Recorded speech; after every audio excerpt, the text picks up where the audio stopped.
नमस्कार भक्तों, आप सभी का स्वागत है आपके अपने YouTube चैनल MK स्टोरीज में। आइए आज हम सुनेंगे दशा माता की दूसरे दिन की कथा।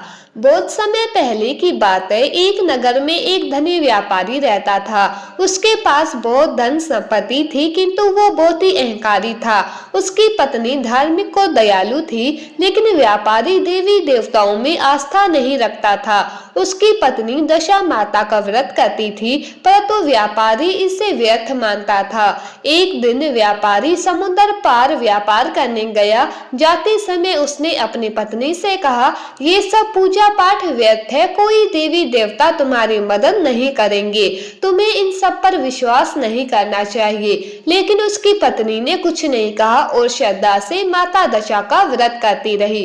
व्यापारी अपने व्यापार के लिए जहाज पर बैठकर समुद्र की यात्रा पर निकल पड़ा, लेकिन जैसे ही उसने अपनी पत्नी को व्रत तोड़ने के लिए कहा, उसी दिन से उसकी दुर्भाग्य की शुरुआत हो गई। उसके जहाज का सारा माल समुद्र में डूब गया और वो खुद भी बड़ी मुश्किल से जान बचाकर किसी तरह किनारे पर पहुंचा।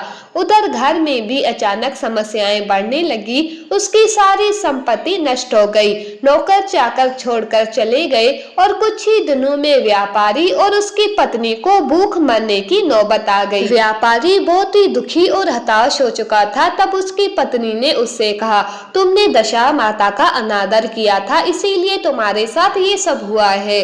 तब व्यापारी को अपनी गलती का एहसास हुआ और उसने माता से क्षमा मांगते हुए दशा माता का व्रत रखने का निश्चय किया। उसने 10 दिनों तक व्रत किया, माता की कथा सुनी और हल्दी का सूत धारण किया। 10वें दिन जब उसने पूजा पूरी की, उसी समय उसके पुराने मित्र उसे ढूंढते हुए आए और बोले, तुम्हारे व्यापार के बिना हमारा व्यापार नहीं चल पा रहा, हम चाहते हैं कि तुम फिर से अपने काम की शुरुआत करो। व्यापारी को मित्रों से धन और सामान मिला और उसने फिर से व्यापार शुरू किया।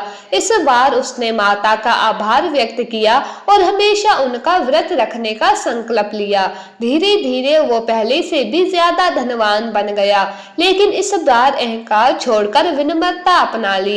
इस कथा से हमें ये सीख मिलती है कि जो व्यक्ति अहंकार करता है और देवी देवताओं का अपमान करता है, उसे कष्ट झेलने पड़ते हैं, लेकिन जो सच्चे मन से भक्ति करता है, उसकी सारी समस्याएं माता दशा की कृपा से दूर हो जाती है। ये व्रत 10 दिनों तक किया जाता है। इसमें हल्दी का सूत धारण किया जाता है। इस व्रत से धन, सुख, समृद्धि और शांति की प्राप्ति होती है। माता की कथा सुनने से सभी दुख और दरिद्रता समाप्त हो जाती है। जो भी व्यक्ति सच्चे मन से दशा माता का व्रत करता है, उसके घर में हमेशा सुख शांति बनी रहती है और उसे कभी भी आर्थिक तंगी का सामना नहीं करना पड़ता।